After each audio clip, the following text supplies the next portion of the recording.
pasar con la nueva Corte Suprema de Justicia?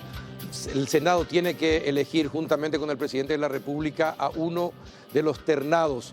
Y están con nosotros hoy dos de ellos, Gustavo Santander y Delio Vera Navarro. Ellos nos van a explicar cuáles son sus planes, cuáles son sus proyectos y qué es lo que se puede llevar a cabo si es que alguno de ellos llega a la Corte Suprema de Justicia. El segundo bloque vamos a hablar del tema más importante de la República del Paraguay, de la transformación educativa. ¿Cómo participa la sociedad? Van a estar con nosotros dos representantes de la sociedad civil en el Consejo de Transformación Educativa, Pasita Peña y Osvaldo Figueredo. Y en el último bloque vamos a hablar acerca de lo que es Cuba actualmente hoy y cómo el gobierno cubano trata de seguir exportando su supuesta revolución, entre comillas. Va a estar con nosotros Rosa María Payá, una activista cubana y que desea elecciones libres en Cuba. ¿Será posible? Ustedes lo van a saber. Bueno, antes de ir a la pausa e iniciar el debate, les invito a compartir a mis invitados también un rico café Lavazza, que es un producto con aroma, cuerpo y sabor inconfundibles, presente en los mejores restaurantes. Lo distribuye y representa en nuestro país Café Par, Lavazza.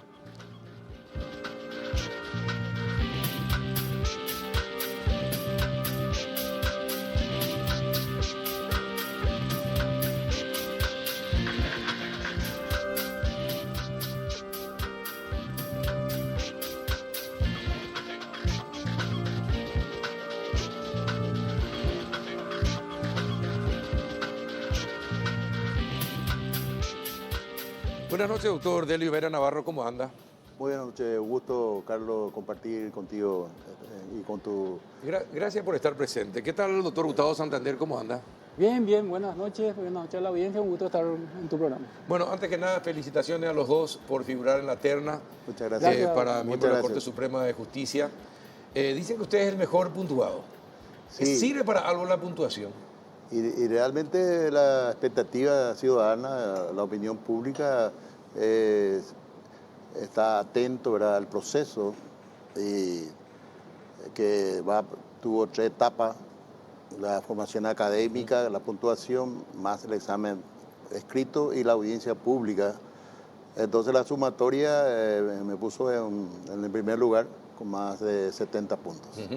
Ahora, doctor Santander, el hecho de concursar, ¿ustedes están satisfechos con la forma como se hace el concurso? Porque uno piensa y dice, bueno, si hay un concurso y los 3 primeros se hace un ranking, ¿por qué simplemente ya no se van los 3 primeros? ¿Cómo es que se van eligiendo otra vez de otros, de los que están más abajo de los 3 primeros para conformar la terna, si se supone que los 3 primeros por algo ya ocupan esos primeros lugares? ¿Qué es lo que usted cree que se tiene en cuenta para finalmente elegir de otros sitios a los 3 primeros? Bueno, hay que ser sincero, el método de elección de una candidatura eterna, de una candidatura para corte, es realmente debatible, analizable, ¿verdad? O sea, usted puede decir, bueno, yo necesito un ministro de corte con todos los títulos universitarios de estudios realizados en el extranjero y aquí en Paraguay. Y otros dicen, no, yo necesito una persona que haga justicia, tenga coraje de realmente hacer justicia, de cumplir lo que dice la Constitución, de poner coto a los poderes. O sea, ¿qué es lo que dice la Constitución? Que el Poder Judicial es el custodio de la Constitución. Significa que el Poder Judicial debe poner freno, límite a los poderes políticos, económicos y fácticos que existen. Claro, ¿verdad? pero... Entonces, ¿cómo elegimos? ¿Elegimos por los cartones o elegimos a la gente que demostró en toda su trayectoria coraje, honestidad e independencia? ¿Verdad? Y eso es algo debatible. Si fuera por mí, si yo soy miembro del Consejo de la Magistratura, convocaría audiencia a los concursantes. Claro, pero se supone que los que van a elegir ya tienen en cuenta justamente esa valoración que usted dice. No solamente los cartones, ¿verdad?, sino todo ese conjunto, y ahí se hace el ranking, entonces está el 1, el 2, el 3, el 4, el 5, hasta el 10. Me imagino que ya eso incluye esos rasgos de personalidad que usted está citando. ¿O no es así, doctor Delio Vera? Así, efectivamente, según el reglamento que nosotros suscribimos, es muy importante, fundamental la formación de una persona, la carrera, los años de servicio que objetivamente se puede demostrar en los exámenes, la capacidad. Claro. y también la audiencia pública es una oportunidad de, bueno, de manifestar lo que uno va a prometer o si llegara al cargo que puede cumplir, y también preguntas técnicas. Está un tribunal de honor que evalúa la formación, la presentación, la forma de expresarse, de todo, la dicción. Y por otro lado, el Consejo de la Magistratura se reserva un 20% para evaluar, teniendo en cuenta todos esos antecedentes. Y aquello que alcanzaron los 70 puntos, en el reglamento decía que podía integrar la terna. Para contestar con respecto que como la ciudadanía piensa que los primeros 3 tendría que estar en las ternas. Sí, deberían ir automáticamente, ¿verdad? Está totalmente de acuerdo, pero el Consejo se reservó la posibilidad de incluir a todo aquello que alcanzaba 70 puntos. Entonces, hubo una primera votación, llegaron a seleccionar a 12, de los 12 una segunda votación, llegaron a 6. Y de los 6 llegamos a tener 2 personas, 8 y 7, y el tercero se llegó a una votación que cuestiona a la ciudadanía en general la forma. Ahora, hay 2 cuestiones que acá me llaman la atención, y ustedes, como uno de ustedes va a ser probablemente miembro de la Corte Suprema de Justicia, le tengo que preguntar. El hecho de que en el Consejo de la Magistratura estén políticos, ¿no les condiciona esto que usted dice, del coraje de estar controlando a los parlamentarios si tienen algún problema? Bueno, muchos creen que le van a hacer recordar, doctor Santander, doctor Vera Navarro, acuérdate que yo voté por vos para que vos seas ministro de la Corte. Ellos se sienten con derecho a suponer que ustedes le deben algo ya de por sí por haber votado por ustedes. Eso no es un compromiso, a ver, en contra de lo que debe ser justamente la imparcialidad. Ahora, porque la gente va a desconfiar. Yo luego le voté a Vera Navarro o a Santander, pueden decir, y lo pueden decir los políticos, lo dicen en cualquier parte, Claro. ¿verdad? Bueno, eso no les condiciona a ustedes. El hecho de que le digan, doctor, yo voté por vos, ¿no les condiciona? No, absolutamente. A lo mejor en esa valoración de los políticos yo tengo una grande ventaja. Pues yo tengo todas las causas de los políticos, ¿verdad? O sea, todas las causas de los grandes de los políticos acá en Asunción, y yo tengo causas. Entonces, si me van a excluir de la terna o me van a pedir favores para esos políticos, evidentemente se equivocan. ¿Y ya condenaste a algunos políticos? Sí, muchísimo. O sea. ¿Y te pidieron alguna vez un favor? No, siempre la gente te pide por intermediario, pero yo nunca. No, o sea, a mí, por eso es que hay que medir la trayectoria de la gente. ¿Qué uno hizo en la vida? ¿Y cómo la gente va a saber, cómo la gente, el ciudadano común, que no sabe que ahí se acercan a través de terceras personas a pedirle un favor por otra persona, si la gente no sabe eso? ¿Cómo la gente se puede enterar de que usted realmente es valiente, que no se va a vender y que no va a dar favores a nadie más que cumplir con lo que dice estrictamente la Constitución y las leyes? Bueno, primer elemento del tema de que uno acepte las causas. Porque el primer problema que tenemos siempre es que se inhibe. O sea, saca la nalga a la jeringa. Bueno, ese es el primer elemento que uno debe mostrar, de que yo no tengo causal de inhibición con ningún abogado. ¿Se inhibió de algunos casos? No, yo no tengo causal de inhibición con un abogado. Un abogado tenía, pero la Corte dice no tiene por qué ya inhibirse. O sea, yo acepto todas las causas. Y todas las causas se miden por los resultados. Yo hice 15 años de juicios orales en que estuvo en el banquillo de los acusados o banqueros, ¿verdad? Estuvo políticos.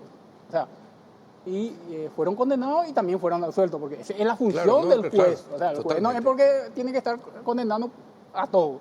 Tiene que hacerle un juicio justo. Perfecto. Y eso, ¿cómo se mide? Se mide por la audiencia que se hace en los juicios orales y públicos, ¿verdad? Doctor Vera Navarro, ¿y usted qué piensa al respecto de la participación de los políticos en la decisión de quiénes son los candidatos para miembros de la Corte Suprema de Justicia? Yo particularmente tengo más de 30 años en la judicatura, 10 años en la profesión, casi 40 años, gran parte de mi vida dediqué a la justicia. Y quiero llevar adelante una propuesta que realmente todas esas dudas, esa desconfianza que usted está señalando, ¿cómo se puede lograr?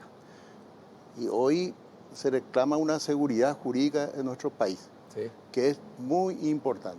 Si no hay seguridad jurídica, ¿qué protección tiene la ciudadanía, los inversionistas? ¿Y cómo Que garantiza que usted necesi- podía dar seguridad Y jurídica? con decisiones firmes, justas, apegado a la ley, hacer respetar la Constitución y la ley. También a ustedes se le acercaban y le pidieron favores para algunos Siempre, políticos, empresarios. siempre existe, pero ¿Y lo que cómo la se avala, acercan, lo y que cómo la se avala, acercan y le piden a un lo- miembro, a un juez, por ejemplo? ¿Cómo hacen? y diferentes formas, porque hoy se reclama una audiencia con el juez cada vez un poco, por lo menos tenemos mayor Pero a protección. través de los abogados se hace todo Los eso. profesionales de derecho ingresa, pero yo no tuve un pedido así directo nunca porque lo hubiese denunciado. Yo en 30 años no tengo ningún apercibimiento, ninguna sanción del Código de Ética, del Tribunal, vamos a decir, del Jurado de Enjuiciamiento de Magistrados, del Consejo de la Magistratura, y depende del carácter. El carácter que tiene el juez es el que permite ser independiente. Y el juez tiene que ser independiente e imparcial. Porque si no, ¿cómo Claro. va a ganar No, la confianza de la de ustedes, ciudadanía? no, de ustedes depende nuestra vida y nuestros bienes. Así Para eso que, hay que combatir Sí. la corrupción frontalmente. Hay que también combatir la mora judicial, expedirse a tiempo. Yo no tengo ningún expediente de mi despacho. Hasta diciembre no tengo ningún expediente. No hay motivo alguno que un expediente se demore un año en una gaveta, vamos a decir, armario. Por eso tiene que funcionar una auditoría permanente. Si yo llego a ser ministro, yo voy a llevar adelante esa propuesta y con la Corte Suprema de Justicia de trabajar por la seguridad jurídica y que eso ganar la confianza ciudadana para que también pueda cambiar, porque la pero legitimación, denunciaría públicamente si alguien le ofrece un trato. claro que sí, es una obligación de denunciar. Y después del audit, recordar, Carlos, que ha cambiado muchísimo. Es la presión que a veces telefónica que recibían los fiscales o los jueces. Hoy la gente son más cuidadosos de acercar o a pedir. Y si llega el caso, yo voy a denunciar, Ahora, ninguna duda. ¿por qué no denunciaron cuando recibían esos pedidos a través de terceras personas para arreglar algunos casos? No, denunciar en el sentido de que tener pruebas así para denunciar y someter a un proceso, nunca uno tiene pruebas, ¿verdad? Evidentemente al juez se le conoce por su trayectoria, ¿verdad? Si uno tuvo causas así como los banqueros que yo tuve como juez de primera instancia, en que se le condenó a 42 directivos bancarios que nunca al final quedaron firmes porque quedaron todos en los tribunales y en la corte, lastimosamente, ¿verdad? Pero yo cumplí con mi deber. Si yo quería... Cuando era juez de primera instancia. Era juez de liquidación de los bancos caídos, ¿verdad? Usted recuerda el caso del Banco de Desarrollo, Sí, sí. el auxilio del IPS. Fueron condenados los banqueros, pero nunca tampoco quedó firme de autoridad porque quedaron todos por el camino trancado y extinguido, ¿verdad? Pero yo cumplí mi función de hacer justicia. Y bueno, eran gente que ganaron dinero a costa de los ahorristas, ¿verdad? Bueno, eso te demuestra de que, bueno, mostraste honestidad. Entonces después ya la gente ya no te molesta. ¿Ya no te molesta? No te molesta. Y luego también hay que ser sincero, el tema de cómo gestionas tu despacho, ¿verdad? Y la seguridad jurídica tiene que ver con la previsibilidad de tus fallos. Entonces, nosotros en la primera sala de la Cámara de Apelación, y eso rinde homenaje a mis compañeros, ellos saben nuestra resolución, en qué sentido vamos a fallar en determinados temas. Y eso es seguridad jurídica. El abogado ya sabe que en la primera sala, si hay cumplimiento de pena mínima, va a obtener su libertad. Sea o no, o sea, sea quien sea. ¿Por qué? Porque eso es lo que dice la Constitución. Y eso va a hacer cumplir, entonces los abogados ya saben. Ese es ser previsible. Y ese es darle a la gente seguridad jurídica, ¿verdad? Ahora, usted, Para doctor, evitar eso, Carlos, quiero nomás puntualizar que hay que llegar a la transparencia total de los actos, la publicidad. Y eso ha cambiado muchísimo con la audiencia pública que realiza el Pleno de la Corte Suprema de Justicia. pero y cuando se acercan a usted, ¿y por qué no denunció cuando se hice acercaban y le decían, vamos a arreglar esto, doctor, deliberalen a este o Yo no nunca le haga tuve- pagar a esto? Yo nunca tuve un caso así. Siempre tengo la puerta abierta y siempre gané el respeto de los profesionales del derecho. Nunca tuve ninguna ninguna oferta de ofrecimiento de ningún tipo. Y siempre respetaba porque yo siempre hice lo correcto. Siempre resolví todas las causas en base a lo que dice la Constitución y la ley. Y fui el primer juez de la República y hice público mi declaración jurada de bienes. Y eso, así se combate toda la desconfianza que existe. El juez tiene que resolver en tiempo y de acuerdo al ingreso de cada causa. Y si hay dilaciones, ¿cómo se combate las dilaciones? Resolviendo rápidamente y sancionando. Ahora, Hay que sancionar. Si llegan a la corte, él ya habló cómo iba a superar la morosidad. ¿Usted qué haría para superar la morosidad y para terminar? ¿Qué sanciones se podría aplicar a los abogados chicaneros? A los que son expertos en chicanear, en hacer que prescriban las causas y no haya sanción y bueno, y cuando no hay ni es culpable ni inocente, nunca se hace justicia. ¿Cómo usted piensa superar eso si llegan?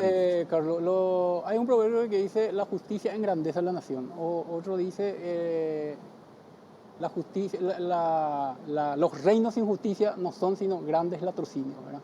Nosotros lo que tenemos es, mi propuesta es transformar la administración de justicia en el Paraguay. Nosotros con esta administración de justicia, con esta estructura que tenemos, lo único que vamos a hacer parche, pero no vamos a solucionar todos los problemas que hay. Nosotros tenemos que transformar la justicia, la administración de justicia, haciendo un diseño diferente de la estructura del Poder Judicial. ¿Cómo lo haríamos? Tenemos que hacer con el Parlamento a través de una ley de Código de Organización Judicial y con el Poder Ejecutivo obtener los recursos financieros. Nosotros no podemos estar mendigando cada año en busca de recursos cuando la Constitución nos garantiza a nosotros un mínimo de recursos, ¿verdad? Entonces, ¿cuál es el problema hoy en día en la Administración de Justicia? ¿Cuál es el cuello de botella? La Corte Suprema de Justicia. ¿Por qué? Porque la Corte Suprema de Justicia abarca toda la República, ¿verdad? Recibe expedientes de toda la República y no tiene capacidad para responder en tiempo. Entonces, el proceso se tranca. Entonces, ¿qué tiene que hacer por lo menos mínimamente y urgentemente? Es ampliar la secretaría de la sala de la Corte. Perfecto, pero vos vas a ser uno de 9. Y 8 a lo mejor piensan diferente, a lo mejor otros se pliegan a tu pensamiento, pero si ya no se está haciendo eso, ¿qué te hace suponer que si vos ingresás a los 8 restantes le vas a cambiar la mentalidad para que acompañen tu idea? Porque el que es luchador lucha por causas justas. Yo, desde cuando entré en la Facultad de Derecho, fui vicepresidente del Centro de Estudiantes de Derecho. ¿Qué hicimos en el Centro de Estudiantes de Derecho? Cambiamos la administración del Consejo Administrativo. Por medio de esfuerzos estudiantiles se cambió a todos los directivos de la Facultad de Derecho. Porque eso se demuestra de que vos tenés convicción, idea y fuerza para llevar adelante tus... Pero con los actuales miembros de la Corte, ¿te parece que vas a tener...? No, son gente muy abierta. Yo creo que se puede dialogar, intercambiar de ideas y repetir. Porque solo así con una idea, un proyecto, presentar un papel, nadie te va a cambiar nada. Ahora, ¿usted también piensa transformar la justicia de la misma manera que el juez Santander? Yo voy a sumarme que mejore el esfuerzo que están haciendo los nuevos integrantes de la Corte Suprema de Justicia. Hay los nuevos. Hay 1056 jueces en toda la República. ¿Qué pasa con los viejos integrantes de la Corte? Y tiene que seguir lo que hoy la ciudadanía exige, pero que es transparentar la gestión. Yo aportaría y buscaría un consenso en pleno o una mayoría que llevemos adelante lo que quiere la ciudadanía, la seguridad jurídica, transparentar la gestión, la implementación, digitalización de todo. Y eso, yo formo parte del área penal y eso en 2 años, 3 años, eso va a ser una realidad, el expediente electrónico. También diferenciar la función administrativa de la parte jurisdiccional. Hoy un funcionario administrativo gana el doble de un juez y el mejor trato. Y eso no es imposible. El tope tiene que ser el salario de un juez de primera instancia. Hay 330 jueces de paz en toda la República, que son la cara visible, la primera cara visible de la justicia, que tenemos que atenderle en igualdad de condiciones a toda aquella gente carenciada. Y esa es la forma de trabajar, de mejorar. Te vas a enfrentar con los sindicatos.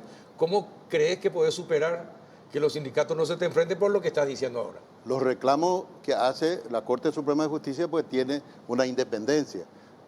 Tiene una independencia en el sentido de la autonomía y autarquía presupuestaria. Se tiene que optimizar los recursos a través de capacitaciones. Hay una dirección del Centro de Investigación de Estudios Judiciales que hay que formarle a los funcionarios y que acceda a los funcionarios en igualdad de condiciones a través de concursos de méritos. Hay mucho por hacer, no hace fácil, pero vamos a mejorar, y vamos a tratar de aportar toda esa experiencia. Yo no estoy diciendo un discurso, yo soy un hacedor, como siempre dije, me voy a los hechos y voy a llevar adelante toda la iniciativa que pueda mejorar la imagen de la Administración de Justicia. Los funcionarios de sus despachos, ¿concursaron para estar ahí en sus despachos? Entiendo que no, o sea, son funcionarios que la Corte designó. Y bueno, y te asignan los funcionarios que uno tiene. Pero yo creo que, Carlos, nos pasa un poco por los ministros, no los ministros viejos, sino qué idea llevaste. ¿Qué es lo que propones para cambiar la Administración de Justicia? Sí. ¿Cuál es el problema de los sindicatos y cuál es el problema de los colegios de abogados que cada día se funda más colegios de abogados? Hay que exigirle que tengan legitimidad para reclamar, porque si no se forman 2, 3, 4 grupos de abogados y presionan. Y también los sindicatos, porque ahí creo que son 7, 8 sindicatos en el Poder Judicial. ¿Qué legitimidad tienen? ¿Verdad? O sea, hay que exigirle que ellos tengan elecciones conforme a lo que dice el Código Electoral para que vengan en representación de los funcionarios a exigir lo que se tenga que exigir, ¿verdad? Uh-huh. Y por eso, o sea, ¿qué idea vos llevas a la Corte para que pueda ser nuevo o viejo? O sea, ¿querés una Corte que haga parche? Una Corte que se reúne en plenaria y a través de Internet vos ves cosas que la ciudadanía no entiende que resuelven. Claro. ¿Por qué? Porque el 90% son administrativos, cuestiones administrativas. Lo que necesita la transparencia significa hacer juicios orales en recursos, o sea, en recursos de casación, que el justiciable con su abogado se sienta presente a su recurso de casación, se sustancia y se resuelva, y que el ministro de Corte resuelva en audiencias orales. Esa es transparencia. No transmitió por Internet que uno a veces ni sabe qué es. Claro, ¿verdad? Ni siquiera sabe qué página. Ahí el abogado no va a chicanear. ¿Por qué? Porque se va a encontrar con 3 ministros que conocen el derecho. ¿Ustedes tienen familiares en el Poder Judicial? No, yo como no. funcionario. ¿Ninguno de los dos? No. Muy bien. Eso es importante. Hijos, no tengo sí una función de defensor público, pero no. Alguna vez hablé con un miembro de la Corte Suprema de Justicia y le preguntaba por qué su hijo era su relator. Sí. Y me dijo, con total desfachatez, porque es personal de confianza y qué mejor confianza que uno pueda tener que su propio hijo en su despacho como relator. ¿Le parece correcto eso? Esa idea a mí no me conforma de que uno tenga que llevar funcionario de confianza. Yo creo que la confianza del ciudadano, del funcionario tiene que ser de la ciudadanía. O sea, si vos sos mi funcionario, la ciudadanía tiene que confiar en vos. Y para confiar en vos, se tiene que hacer un sistema de control. Uh-huh. No porque son mis parientes vas a ser más confiable. Claro. A lo mejor los parientes son peores, ¿verdad? O sea, porque se van... Pero lo fundamental es lo que estáis señalando, Carlos, es que anteriormente se accedía al cargo solamente a un examen psicotécnico. Sí. Hoy hay por concurso, que debería ser como lo establece la Constitución, en igualdad de condiciones. Y uno tiene que también ser celoso, como así, de sus funcionarios, de controlar, gerenciar su despacho.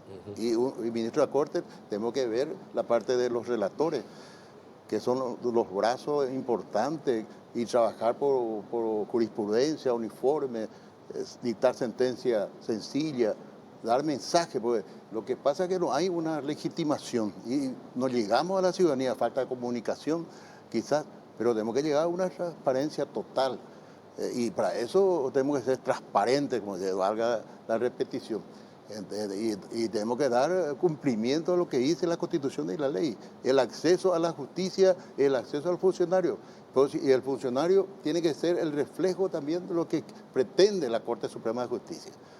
A través de la auditoría, a través de los controles, exigir para que realmente a quién tiene que servir, a la persona que va en busca de un acceso a la justicia, facilitar el acceso a la justicia. Ahora, ustedes saben que la Corte es la mayor morosa en el Poder Judicial. Sí, no, por eso yo hablaba de que la Corte, cuello de botella es la Corte. ¿Y cómo se puede superar esa morosidad? Y por eso lo que le dije es ampliar la Secretaría de la sala. Las secretarías son Eso fundamentales significa más para que se contratación de pueda. personal. No. La Corte Suprema tiene disponer, personal o suficiente. o Hay que disponer, redistribuir porque hay redistribuir, personales, perfecto. pero suficiente personales, capacitar y crear secretaría. Por lo menos una de las salas tiene que tener 3 secretarías, porque atiende a todo el país. Y a veces por simple providencia que impulsan el proceso quedan 3, 4 meses. No porque ellos quieran, sino porque es difícil o materialmente imposible que atienda a toda la República. Entonces habría que crear mecanismos. Yo estoy más con lo de crear mecanismos, de cambiar la estructura, porque también tenemos el problema en las circunscripciones. ¿Qué son las circunscripciones? Son 3 jueces que actúan como ministros de corte. Y eso es un factor determinante para la independencia del Poder Judicial, o sea, la independencia interna. ¿Por qué? Porque el juez depende de su camarista. Entonces, eso había que cambiar. El juez, o sea, el camarista no tiene por qué administrar recursos dentro de la circunscripción.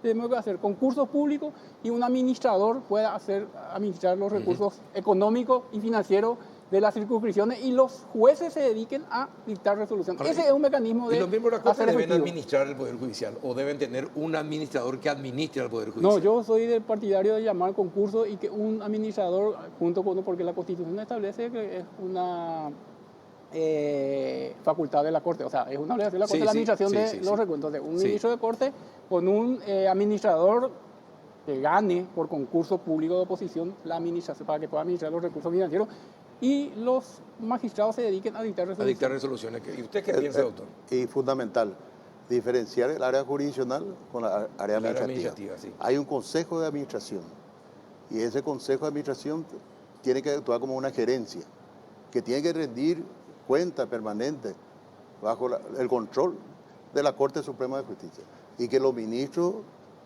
dediquen su tiempo exclusivamente a la función primordial, que es la de juzgar. Así se va a evitar la mora. Hay una cuestión fundamental de la oralización, de la transmisión.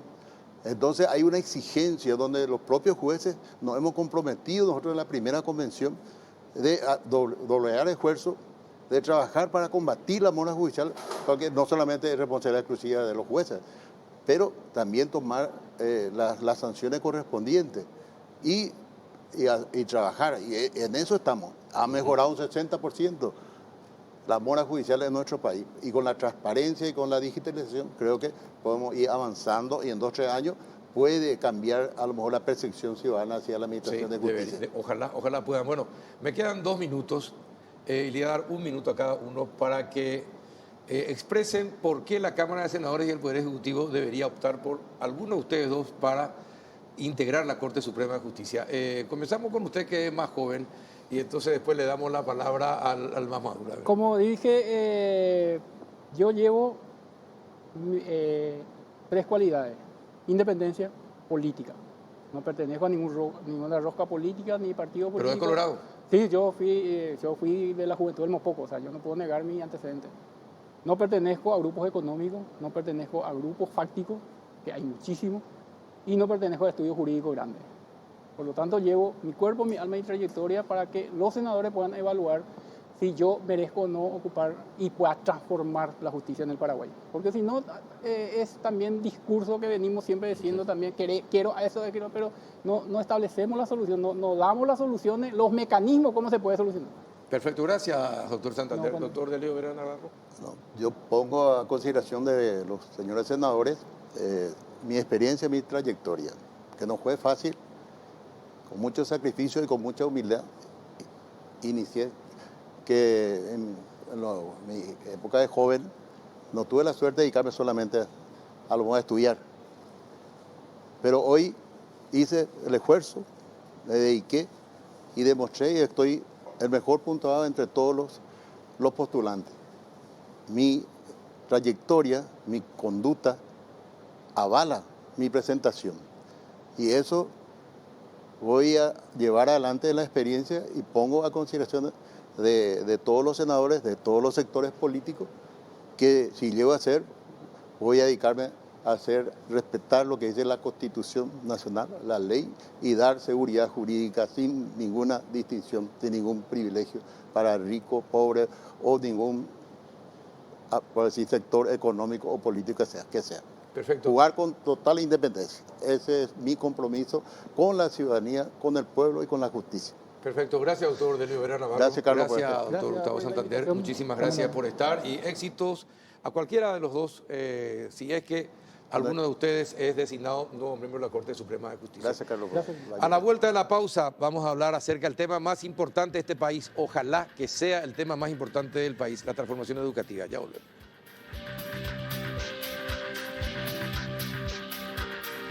Vení a Bristol y aprovecha el LG Week, porque tenés hasta 50% de descuento en todos los productos de la marca LG. Super ofertas de la promo. Heladera LT44, 440 litros, inoxidable, 2 puertas. Precio normal 18 cuotas de 642.000 guaraníes. Ahora solo 18 cuotas de 309.000 guaraníes. Para más información comunicate al 519-4000. Bristol, la mejor casa de electrodomésticos del país.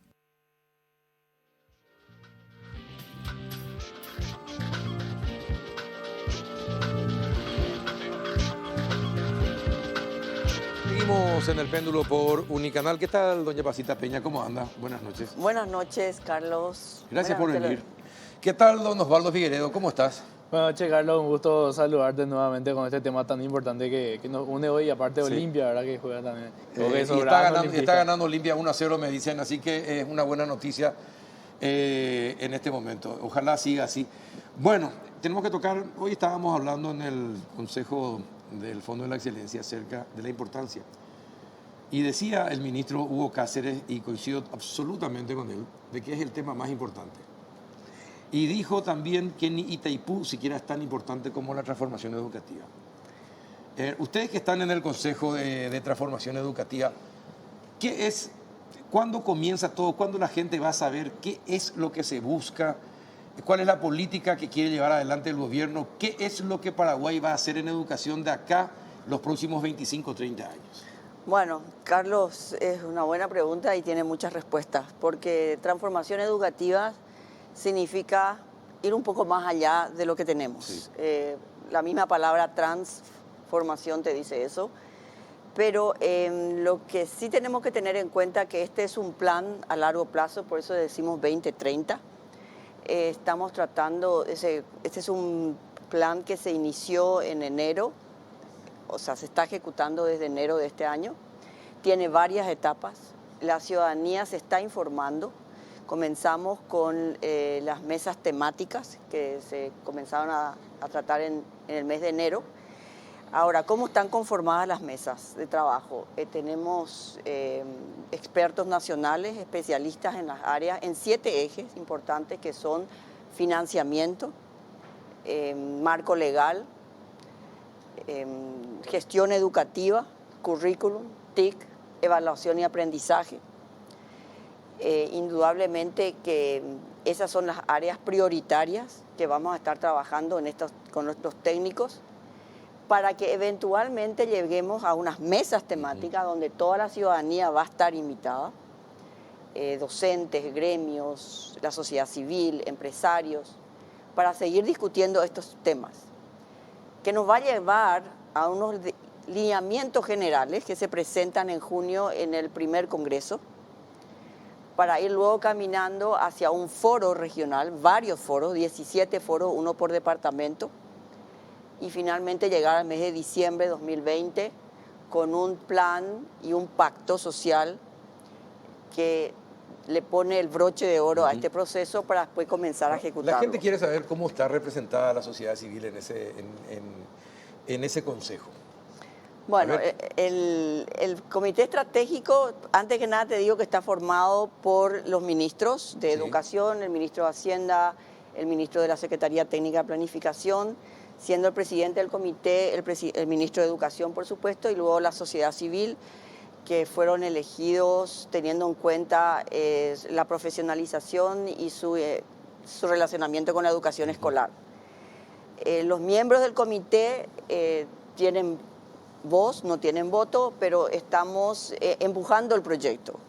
Mucha gente o mucha parte de la ciudadanía cree que nosotros tomamos decisiones, nosotros no tomamos decisiones, lo que sí aseguramos de que siga el plan como estaba previsto. Pero ya hay un plan. No, estamos elaborando el plan. ¿Y cuál Juntamente es el cronograma? el cronograma, como te decía, primero tenemos la contratación de las universidades extranjeras, que Sí. son la Pontificia Universidad Católica de ¿Ya Chile. se firmaron los contratos? Sí. ¿Se superaron los problemas que había para la elaboración de los contratos? Sí, Sí. hay chiquititos, pero estamos todos. Después la Universidad de Columbia de Nueva York, los especialistas locales, que también están contratados casi todos, faltan 2 o 3. O sea, está conformado el equipo. Pero el equipo que va a estar trabajando hasta diciembre, tiene una relación directa con la sociedad en general. No es a puertas cerradas. Esto es totalmente abierto porque esto es de la ciudadanía y para el país. Cuando es abierto, ¿qué significa? Que para las mesas temáticas van a estar invitados los ¿Y las representantes. mesas temáticas cuándo se El conforman? mes que viene. El mes que viene se conforma. El mes Bueno, que viene. Osvaldo, vos como joven, ¿cómo te sentís dentro de este consejo? ¿Qué aportás y qué estás aprendiendo? Bueno, sí, qué gusto responder esa pregunta porque es muy interesante que la gente sepa, se interiorice, se informe. Por eso me gusta mucho contestar eso porque siempre me preguntan. Sí, yo soy representante estudiantil dentro de la mesa, como dijo Pasita recientemente, hay muchos profesionales dentro del comité. Yo por mi vinculación con la representación estudiantil como líder estudiantil fui presidente del centro estudiante por un tiempo y en este momento mi aporte es garantizar que los derechos de los estudiantes sean cumplidos. Sean contemplados. Sí, contemplados también y que su participación sea vital. Estoy yo trabajando en propuestas de articulación con los estudiantes donde ellos puedan participar en las mesas técnicas para poder facilitar desde mi experiencia y también con los contactos, porque nosotros estamos haciendo eso como sociedad civil también de vincular este proyecto con la sociedad civil para que todos puedan participar. Lo importante es las mesas técnicas, donde la etapa de consulta que mencionó Pasita está por iniciar.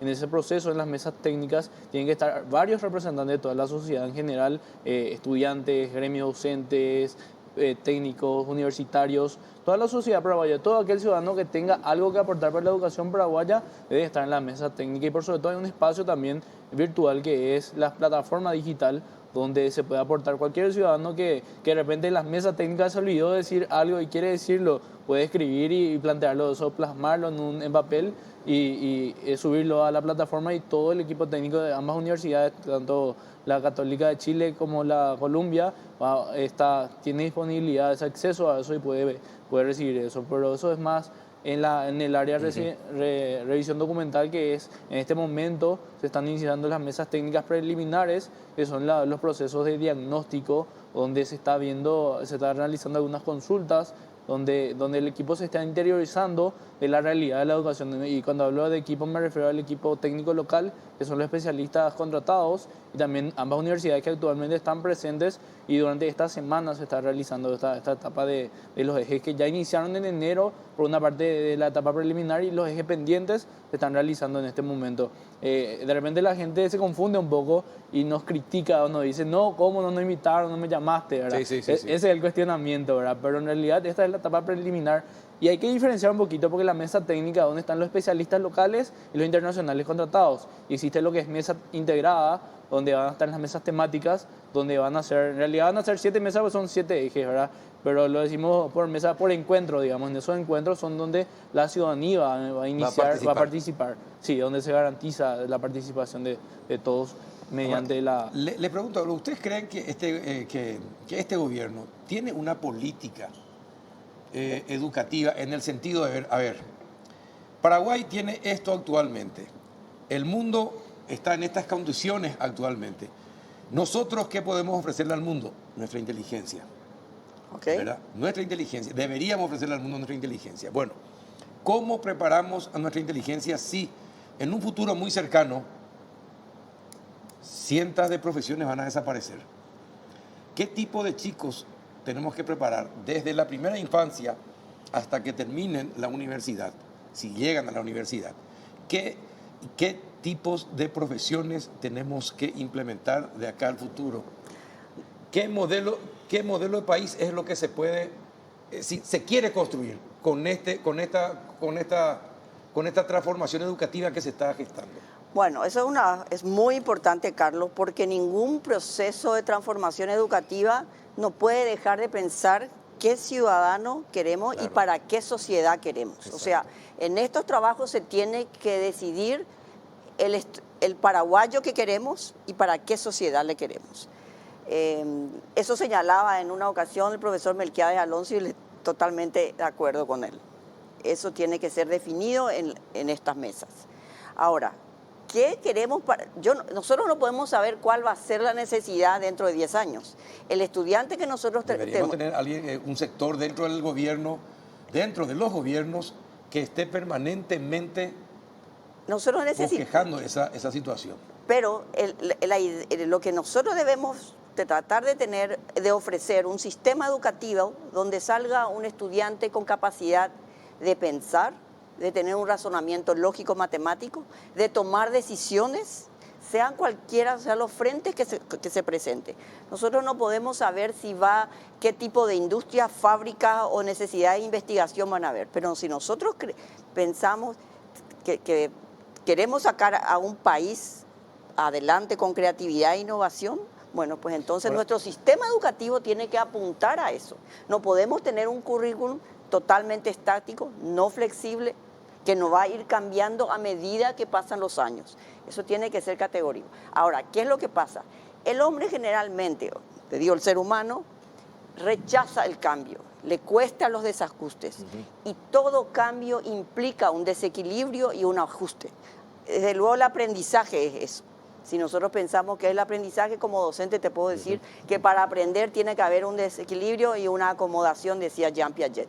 Pues nosotros también en este proceso. Por eso es que hay en este momento como mucho rechazo y mucha conversación en contra de la transformación educativa. Está bien, es parte del proceso. Tenemos que discutir eso. Tenemos que desajustarnos para después acomodarnos racionalmente. Pero, Pasita, ¿no te parece que primero debe decir qué tipo de país queremos para saber qué tipo de enseñanza vamos a impartir? Totalmente. Nosotros tenemos que tomar decisiones, o sea, los expertos con la ciudadanía tienen que decir, queremos un país creativo, innovador, que se pueda ajustar al siglo XXI, pues entonces nuestra escuela tiene que responder a eso. Yo me pregunto, ¿estamos en este momento ofreciendo eso? Cuando los jóvenes salen del tercero de la media y no se pueden insertar laboralmente, no pueden ir a ingresar a la universidad sin hacer un probatorio que dure casi 2 años. O sea, realmente la escuela está fracasando. O sea, nosotros en eso estamos, Carlos, decidir qué tipo de ciudadano queremos. ¿Queremos uno creativo? Ah, bueno, ajustémonos a eso. No le tengamos miedo a la creatividad. Ahora, lo que pasa es que es tan desafiante el tema que uno se pregunta, si no definimos qué tipo de país queremos, qué queremos, a quién queremos parecernos, qué queremos desarrollar en la mente y en los conocimientos, qué tipo de conocimiento queremos implantar en la mente de nuestros jóvenes. ¿Queremos ser como Israel? ¿Queremos ser como Checoslovaquia o como la República Checa? ¿Queremos ser como Irlanda? ¿Queremos ser como Singapur? ¿Queremos ser como Corea, Japón? Es decir, tenemos que definir qué tipo de país queremos. Yo te diría que nosotros no tendríamos que elegir ningún país, tenemos que ser nosotros. Eso no quiere decir de que no podemos ser iguales a los países del primer mundo, llamados hoy primer mundo, educación como en Finlandia o en los países anglosajones. No. Seamos Paraguay con nuestra cultura, con nuestra interculturalidad, claro. Pero mirando al mundo y mirando al futuro. Bueno, ¿cuál es, ¿qué es lo que miramos para Paraguay nosotros los próximos 20, 30 años? Si vos me preguntás a mí como profesional, yo veo a un joven como Osvaldo con creatividad, innovación, capacidad de resolver problemas, con capacidad de análisis, de síntesis, todo lo que se viene fuera de la comprensión única. O sea, con un desarrollo, un pensamiento que le ayude a Osvaldo a tomar decisiones racionales y justas. Claro, pero el tema con ética. Yo entiendo todo esto, pero yo quiero que Osvaldo diga, si yo quiero ser industrial, acá está el conocimiento, acá está, esto es lo que voy a aprender, esto es lo que me van a enseñar ahora del Estado. Ahora, si yo quiero ser un chico del siglo XXI que maneje todo lo que es tecnología, inteligencia artificial, bueno, yo sé que voy a tener la posibilidad de aprender eso. Ahora, si yo quiero ser un productor agrícola, ¿verdad? Entonces yo sé que voy a aprender en tal lugar. Ese es el tipo. Ahora, eso es lo que tenemos que definir como país, Sí. ¿verdad? Y bueno, y a partir de ahí me imagino que se bosqueja el sistema educativo, ¿no? A partir de ahí vamos a suponer que nosotros queremos, aunque querramos un país agrícola, ganadero, y querríamos que todos nuestros estudiantes, bueno, salgan con capacidades y competencias y capacidades para desarrollar un país agrícola, eso es una decisión que el estudiante puede tomar en base a lo que la escuela media le va a dar. Sí. ¿Cómo va a ser el mundo agrícola dentro de 10 años? No lo sabemos. A lo mejor va a ser totalmente mecanizado, Sí, puede ser. que ya, de hecho, De ya hecho, está haciendo. entonces, Sí. y eso no le podés enseñar hoy en el 2020. Lo que No. sí le vas a enseñar son las competencias básicas para que cualquiera sea la técnica que llegue, él pueda defenderse y aprender esa técnica.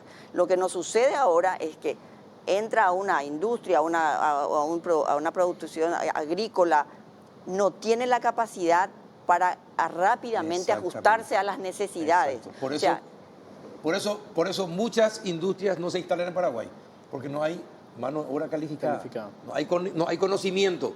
No hay conocimiento, porque el sistema educativo es cualquier cosa menos sistema educativo hoy. Y eso es lo que se quiere transformar. Ahora, te pregunto, Osvaldo, vos como joven, y tus amigos, tus compañeros, tus ex compañeros, ¿qué es lo que desean? ¿Qué desean aprender? ¿Qué desean saber? ¿Qué desean conocer?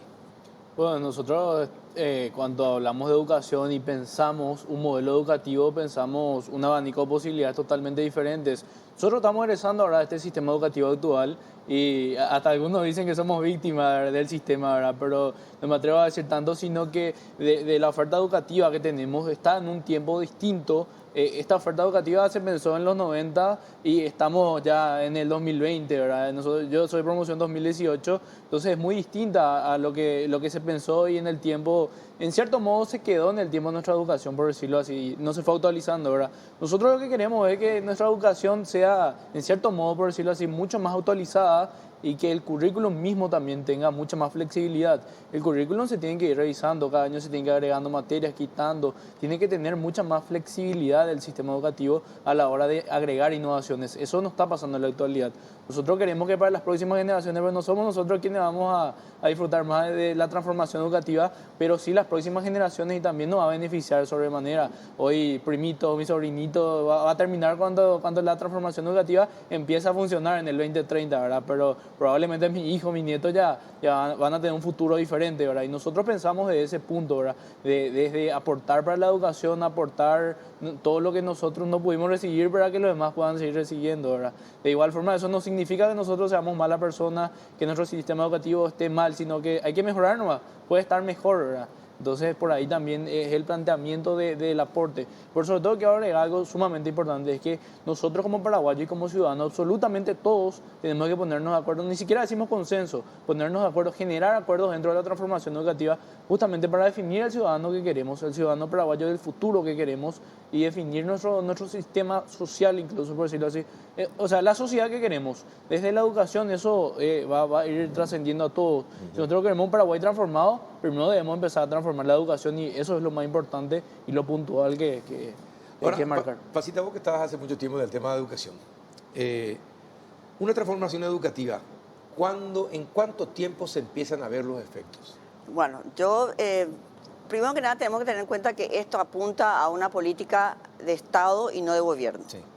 De lo contrario, no vamos a Sí, ver resultados. totalmente. Nosotros necesitamos un Ministerio de Educación con planes y programas que trasciendan gobiernos.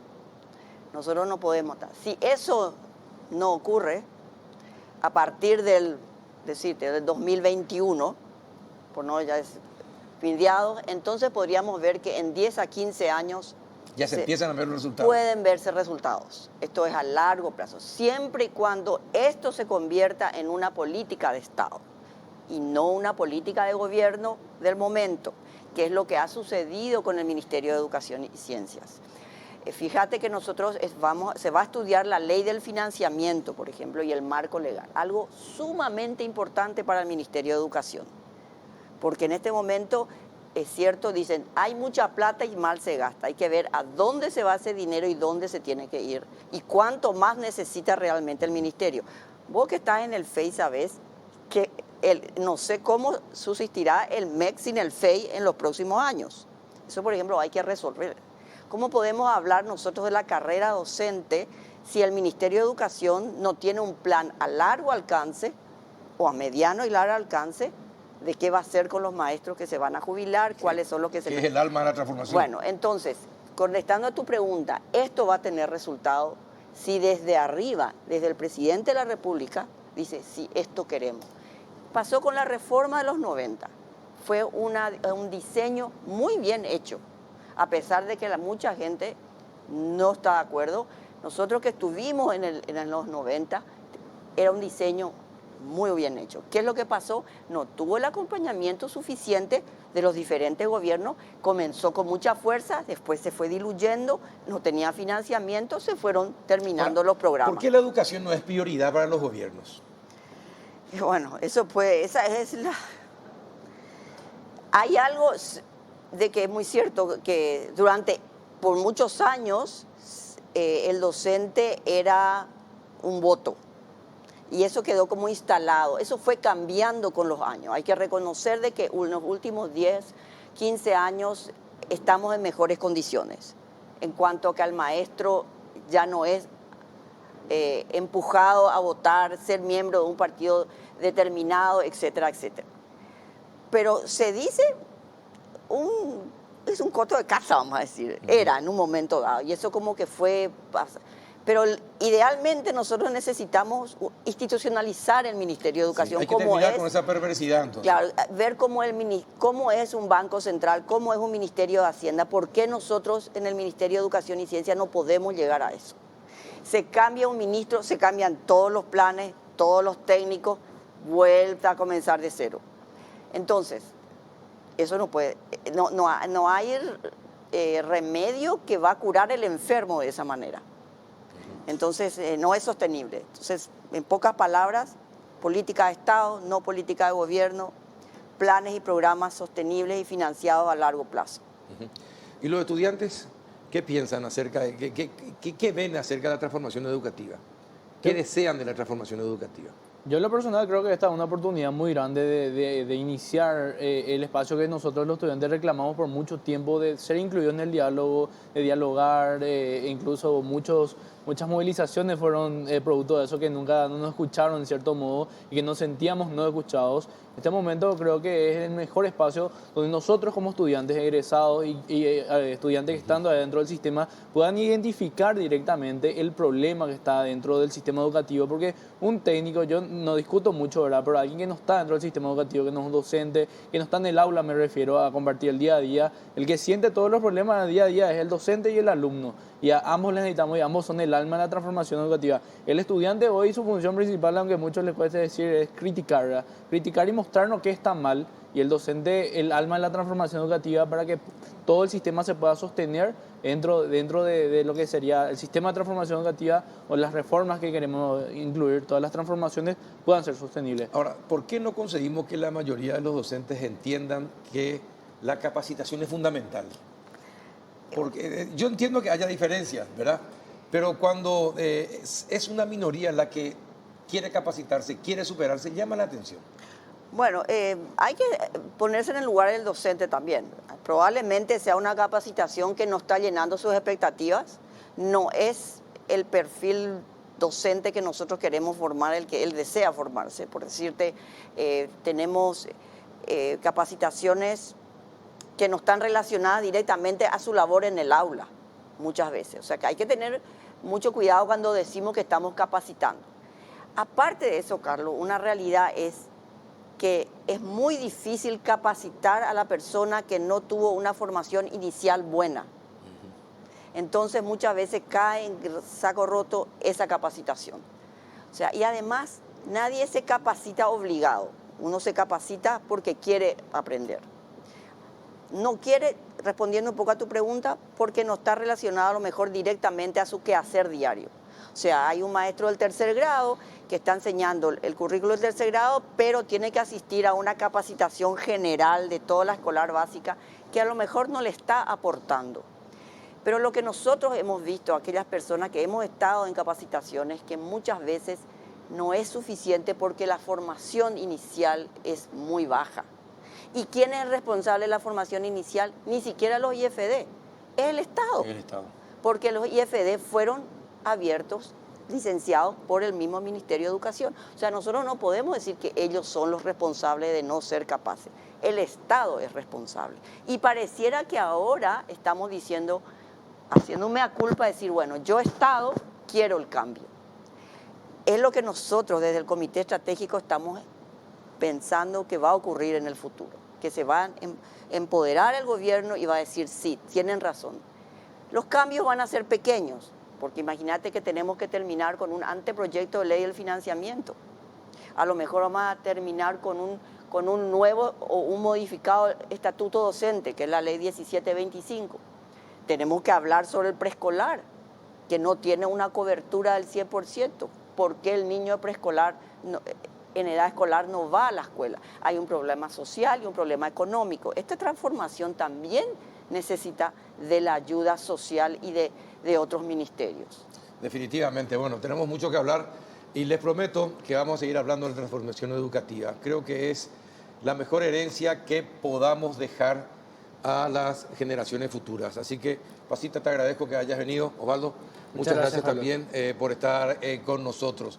En instantes vamos a hablar con Rosa María Payá, activista cubana. Busca elecciones libres en Cuba.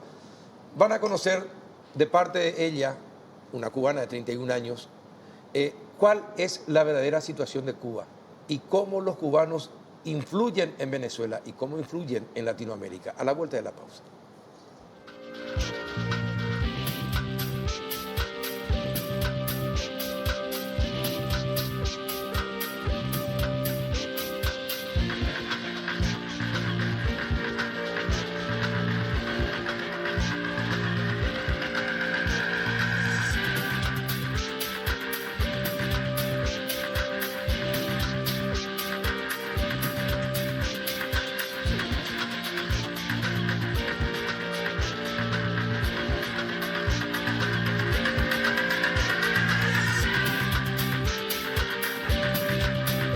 Seguimos en el último bloque del péndulo y con una invitada muy especial. Viene de Cuba, tiene 31 años, es muy joven y es una activista por Cuba Decide.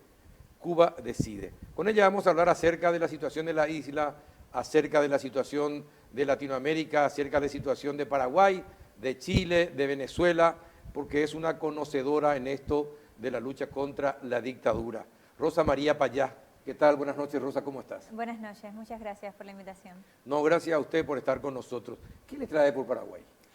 Es la causa de unir a las democracias de la región detrás de la defensa de la democracia en toda América Latina. Lamentablemente, mi país ha servido de base a la dictadura de los hermanos Castro por 61 años, pero esa dictadura no se ha quedado dentro de la isla, sino que ha pretendido exportar la miseria que viene acompañada con el autoritarismo, que intentan también hacer florecer en otros países de la región. Lamentablemente, el caso más crítico es el colapso de la dictadura venezolana, de la democracia en Venezuela, la imposición de la dictadura, una situación que no se explica sin la injerencia del régimen cubano, sin la ayuda, sin la coordinación de los entonces hermanos Castro, y al día de hoy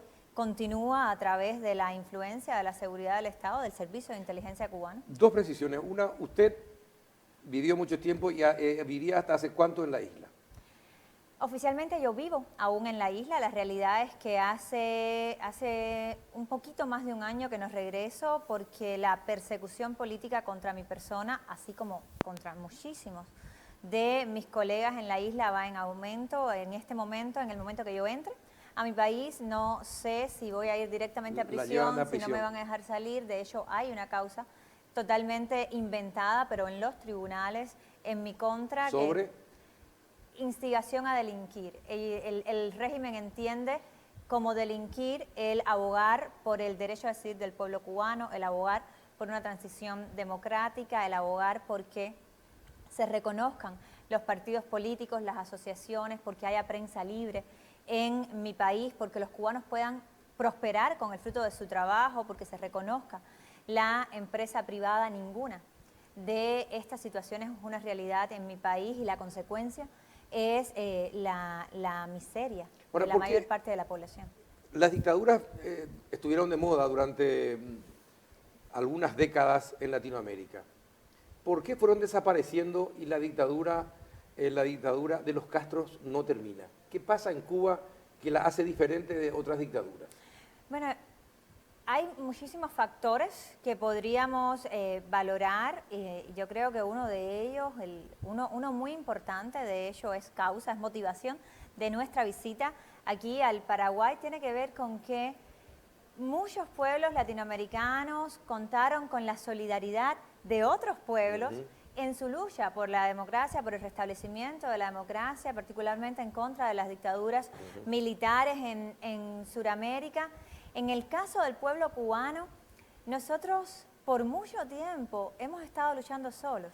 Por mucho tiempo la solidaridad no llegaba a la ciudadanía cubana por motivaciones que también son multifactoriales, que tienen que ver con la propaganda tan intensa que hizo la dictadura cubana, que tienen que ver también con una imagen totalmente tergiversada de la realidad cubana, tanta mentira que se ha contado sobre cómo viven los cubanos y también con la realidad de represión dentro de la isla, ¿no? Ahora, ¿qué tipo de mentiras se han contado y que han servido para que, mucha parte de la dirigencia latinoamericana, sobre todo de la izquierda, se haya enamorado de la revolución cubana, entre comillas? Bueno, de mi país se ha dicho de todo. En un momento los cubanos teníamos que soportar que se llamara a Cuba la isla de la libertad, mientras los jóvenes cubanos, estamos hablando de finales de los 60, los 70, los jóvenes cubanos iban a campos de trabajo forzados por tener el pelo largo o por escuchar música en inglés o por ir a la iglesia o por tener una orientación sexual, homosexual, por cualquier expresión alternativa, incluso no contraria, sino simplemente alternativa al régimen en Cuba. En un momento determinado te podía costar la libertad, un tiempo en campos de trabajo forzado e incluso la vida, ¿no? Y esa narrativa se extendió dentro de la intelectualidad latinoamericana, dentro de una clase política latinoamericana que realmente no estaba mirando directamente al pueblo cubano, sino a través del prisma del discurso de Fidel Castro y de la ideología comunista, también con otras fuerzas de izquierda. Pero esa narrativa llega hasta el día de hoy, ¿no? Hasta el día de hoy, aunque se ha roto esa especie de encantamiento con los criminales que tienen el poder en Cuba, en gran medida, mi opinión es que se ha roto también a partir de la realidad que se está viviendo en Venezuela. Todo el mundo sabe que la dictadura cubana es corresponsable de lo que ocurre en Venezuela. Sin embargo, el régimen continúa con su propaganda. Incluso se ha dicho que Cuba está pasando o pasó por un momento de apertura, cuando en realidad la situación está cada vez peor con respecto al acceso a los derechos del pueblo cubano, está cada vez peor con respecto a las condiciones de vida del pueblo cubano. ¿Y qué pasa con la educación y con la salud, que son tan mencionadas como parte de la propaganda en Cuba? Forman parte de esa Pero propaganda. es real, hay una excelente educación, un sistema de salud donde prácticamente no se enferman los cubanos. ¿Cómo es? Mire, lamentablemente, en medio del comunismo y hace 61 años, la práctica totalidad de los sistemas han colapsado, ¿no? ¿Cómo puede haber un sistema de educación excelente cuando el acceso al Internet en Cuba es minoritario? ¿Cómo puede haber un sistema de salud excelente cuando un médico cubano gana como mucho $40 al mes y una botella de aceite cuesta $2, ¿no? Simplemente no es posible. La narrativa choca directamente con la realidad. Se vende un sistema de salud de excelencia cuando los cubanos no consiguen ni aspirinas en la farmacia. Es muy injusto con el pueblo cubano que se le mida a través de la propaganda del castrismo. Y en cualquier caso, ninguno de estos argumentos es una justificación para secuestrar la soberanía nacional, para secuestrar el derecho a expresarse libremente, a participar de política, a participar de los medios. ¿Hay partidos políticos? No existen desde el punto de Ni vista para, de que, ni para disimular. oh, no les interesa No les ese interesa. tipo de El partido ese único y tipo punto. de apariencias. De hecho, dentro de la propaganda pretenden acomodar, tergiversar el concepto de democracia, pero acaban de imponer un texto constitucional totalmente ilegítimo desde el punto de vista de que los cubanos no lo aprobaron en un referéndum libre y que además fue una imposición del Partido Comunista. Pero ese texto constitucional es muy claro y dice que el Partido Comunista único, y estoy citando el absurdo de constitución que tiene la dictadura, que el Partido Comunista único es la fuerza rectora superior de la sociedad y el Estado. Pero además, en otro artículo, castiga con el uso de las armas, o abre la posibilidad del uso de las armas contra cualquiera que quiera cambiar ese sistema político de Partido Único Comunista a perpetuidad, tal y como está impuesto en esa Constitución. Es realmente aberrante. Es decir, ¿Y cómo se comunican los jóvenes si prácticamente no hay internet, solamente a un determinado grupo? ¿Cómo se comunican si no hay prensa? ¿Hay prensa independiente o no en Cuba? Hay una ciudadanía con ganas de expresarse, con una voluntad de cambio, que la expresa a pesar de la persecución. El acceso precario que hay a internet se explota de parte de los jóvenes sobre todo, pero de todos los cubanos, pues en realidad todos quieren tener acceso a la información para poder conocer lo que de otra manera no podrían conocer. ¿Cómo se enteran en Cuba de lo que pasa en el mundo?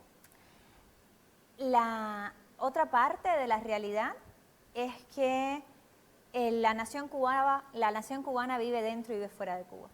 Hay un exilio cubano que está compuesto por casi 2 millones de cubanos que son tan cubanos como los cubanos que viven en la isla, y la primera fuente de información de los cubanos es precisamente sus familiares en el exterior. En los últimos 2 años, el poco acceso que hay al internet, pero todavía muy precario, ¿no? Todavía una situación prácticamente no entendible desde el punto de vista de una persona que vive en democracia y que tenga acceso a las redes sociales y al internet.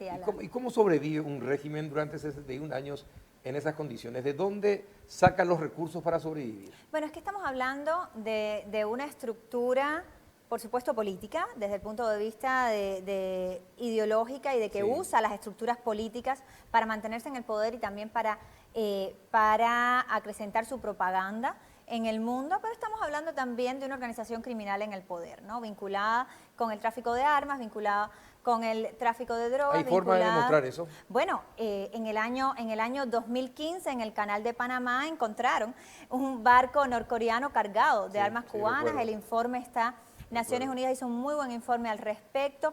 También hay un reporte de Naciones Unidas de noviembre del año pasado con respecto al trabajo esclavo, o sea, el trabajo forzoso en términos contemporáneos, el trabajo esclavo del cual se nutre la dictadura cubana cuando manda estas misiones médicas al extranjero, donde la mayor parte del salario de los médicos cubanos va directamente a la dictadura, y los médicos reciben una porción ínfima de ese salario, y ni tan siquiera la reciben completa, reciben una parte, la otra parte la reciben solo si regresan a la isla. Hay mucha información al respecto, por supuesto, que son también parte de la estructura criminal que está en el poder en Venezuela, y históricamente, se han nutrido de aquellos países con los que logran establecer alianzas o prácticamente ocupación, como es el caso venezolano. En la ¿Por qué actualidad, ocupación? bueno, porque la Guardia Personal de Nicolás Maduro pertenece al G2 cubano, son nacionales cubanos, está más que documentada la participación en la coordinación e incluso en algunos casos en la implementación de la tortura en Venezuela, porque el mismo Nicolás Maduro ha dicho hace unas semanas que el embajador cubano tiene voz y voto en el Consejo de Ministros y que Raúl Castro es su protector y mentor. Vamos, que ya podríamos dejar de investigar, porque la dictadura misma ha perdido todo el pudor a la hora de nombrar a quienes son sus principales apoyos, sino sus jefes, ¿no? Porque es lo que podemos interpretar de las palabras del dictador mismo. Claro, de las palabras de en Nicolás Sudamérica Maduro. las dictaduras fueron desapareciendo porque el gobierno de Carter en su momento en Estados Unidos impulsó mucho todo lo que era defensa de los derechos humanos en esta parte del continente. Fueron cambiando los regímenes militares, pero el de Cuba permaneció. No se pudo. Y muchos dirigentes latinoamericanos, sudamericanos quedaron enamorados del sistema cubano. Hasta hoy. Le hacen propaganda, se van a Cuba a ser tratados clínicamente por alguna enfermedad. Permanentemente hablan de las bondades de la educación y de que todos comen sin problemas, que no hay desigualdad en Cuba. Por lo menos eso es lo que se vende al exterior. ¿Cuál es la realidad? ¿Por qué cree que tantos líderes latinoamericanos se enamoraron de ese modelo cubano? Bueno, la realidad simplemente hay que llegar a la isla para verla, ¿no? Los balcones se caen sobre los hijos de los cubanos, ¿no? Y lo que estoy diciendo acaba de pasar. Es literal. Acaba de pasar, ¿no? En Santiago de Cuba hace una semana simplemente no había jabón, ¿no? No había cómo acceder a ese producto, ni tan siquiera teniendo los recursos, ¿no? Y más allá de la miseria a la que han forzado al pueblo cubano, simplemente no hay la posibilidad de autogestionarse, no hay la posibilidad de prosperar con el fruto del trabajo propio porque no hay derecho a hacerlo, ¿no? La complicidad que a veces hemos visto de parte incluso de gobiernos en la región tiene que ver también con que no solamente en propaganda ha invertido la dictadura, ha invertido también en un aparato de inteligencia que ha sido infiltrado en la región durante 60 años, han tenido el tiempo para hacerlo, mientras los otros pueblos del continente han estado eligiendo y quitando gobiernos. En Cuba han permanecido por 60 años un sistema de inteligencia que fue entrenado por la KGB, que fue entrenado por la Stasi, que después, a partir de 1999, se encontró además con los recursos del pueblo venezolano para continuar con esa infiltración que tiene una base muy importante en las estructuras del Foro de Sao Paulo, un apoyo muy importante dentro de estas fuerzas políticas y criminales que componen el Foro de Sao Paulo y que ha estado detrás de la desestabilización de regímenes democráticos durante décadas en la región, pero esa línea de desestabilización llega hasta el día de hoy, ¿no? Mientras estamos hablando, es público, por ejemplo, que 250 cubanos con pasaporte oficial entraron de manera anormal al Ecuador durante las semanas y meses anteriores a la crisis en ese país, por ponerle un ejemplo. ¿En ¿no? Chile también? No tenemos muchos datos de lo que está pasando en Chile, pero sí tenemos, o sí escuchamos todos, y los que nos escuchan también pueden verlo, a dirigentes chilenos hablando en el grupo de trabajo del Foro de Sao Paulo en La Habana y explicando cómo lo que estaba pasando en Chile no era espontáneo, que había una organización de más de 100 organizaciones, valga la redundancia, todas conectadas o algunas de ellas conectadas con el Foro de Sao Paulo, y desde allí le llamaban al presidente democráticamente electo, Sebastián Piñera, dictador, ¿no?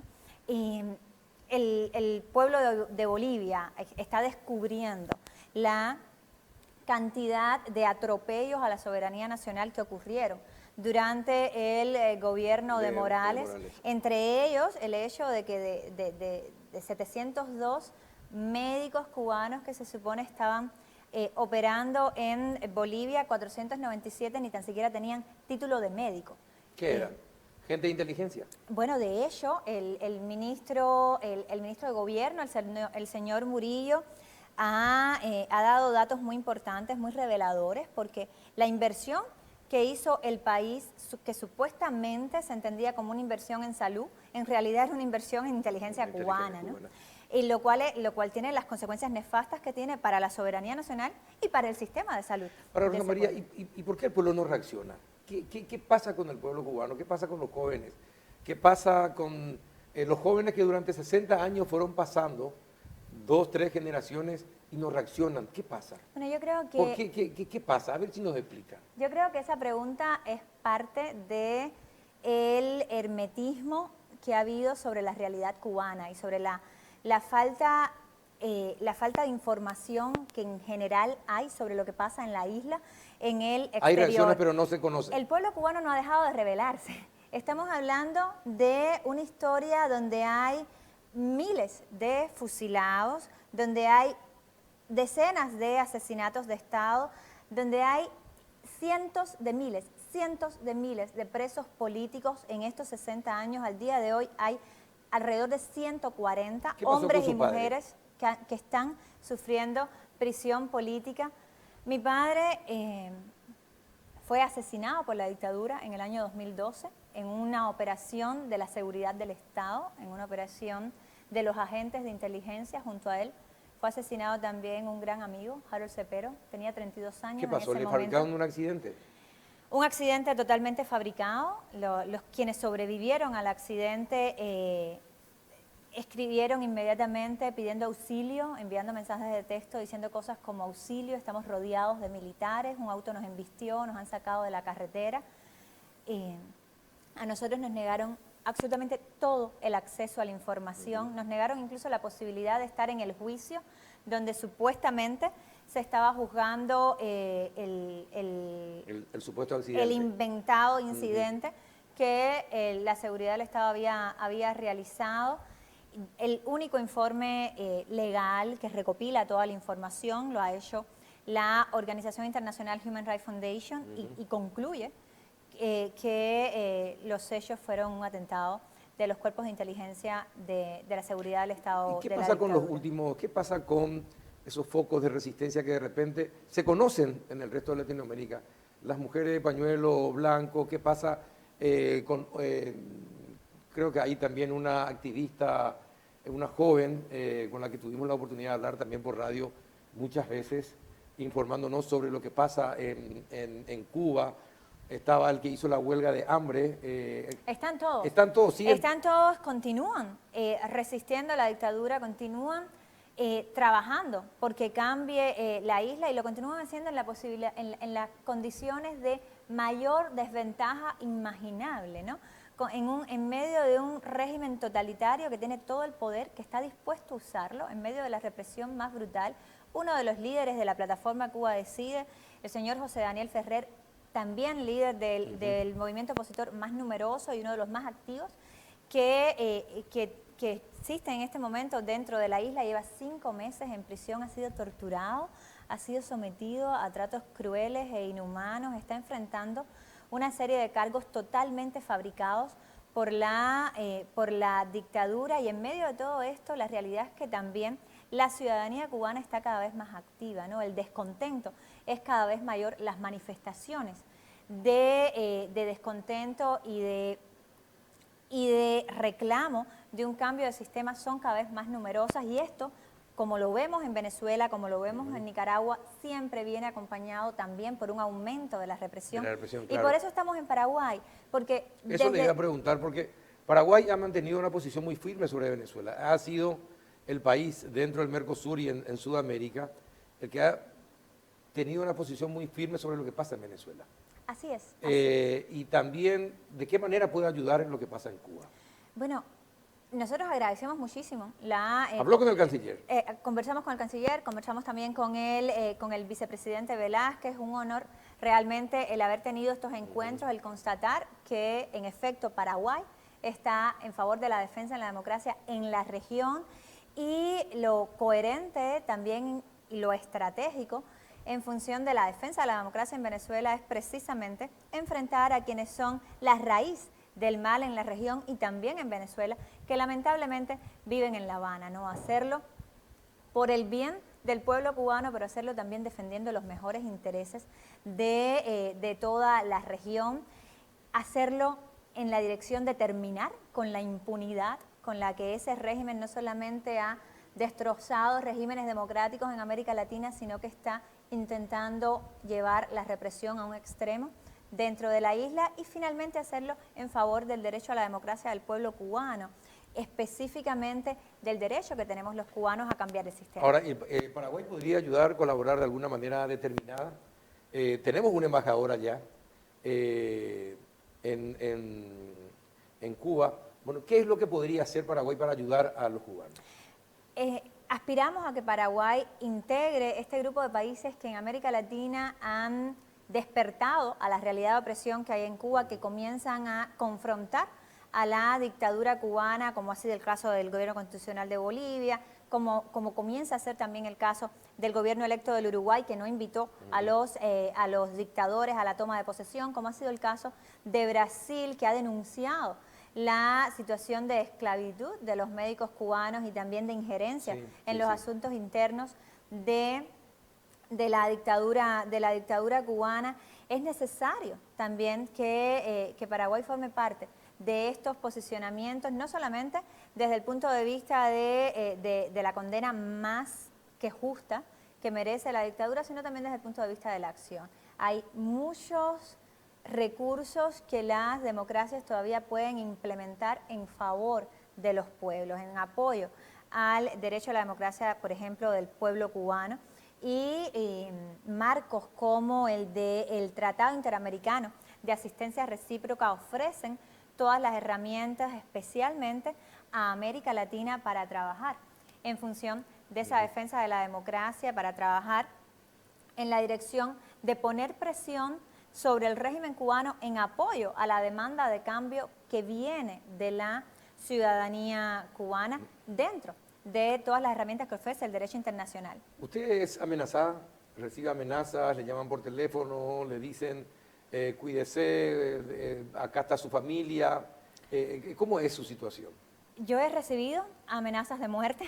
Yo en estos momentos estoy enfrentando un proceso de persecución dentro de la isla que ha llegado a los tribunales. Soy acusada por la dictadura.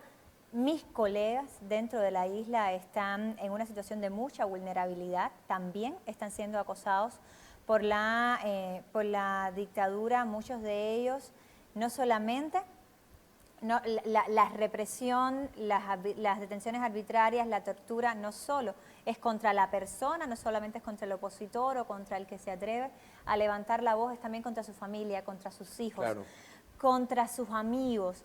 Es todo un Estado con todos sus recursos contra familias, que las familias son muchas, ¿no? Son muchos más que los que están sosteniendo ese régimen criminal, pero que definitivamente necesitan el apoyo de los demócratas del continente, y eso es también lo que estamos haciendo en Paraguay. ¿El canciller le dijo algo en particular de qué manera podría colaborar Paraguay? Con el canciller conversamos de todos estos temas. ¿Sí? Yo creo que corresponde al gobierno de Paraguay tomar públicamente las posiciones, pero sí le puedo decir que encontramos mucha solidaridad, entendimiento de la realidad cubana al interior de la isla y también de cuán nocivos han sido para la región, así que sí esperamos contar con el Paraguay como los amigos de la democracia en Cuba. Rosa María, encantado de tenerte en El Péndulo, no, sí, ha sido un placer. Testimonio de una cubana, 31 años, joven, está contando su verdad sobre lo que pasa en la isla. Hay muchos que se sentirán molestos con ella, que están enamorados de lo que es el régimen cubano. Muchas veces intentamos hablar con autoridades cubanas. Es muy difícil que concedan entrevistas si uno no es afín a la ideología de ellos. Pero está acá, es creer o reventar, pero es el testimonio de una joven luchadora que está siendo amenazada y está con nosotros hoy compartiendo El Péndulo. Espero que este programa haya sido del agrado de todos ustedes. Hasta el próximo día.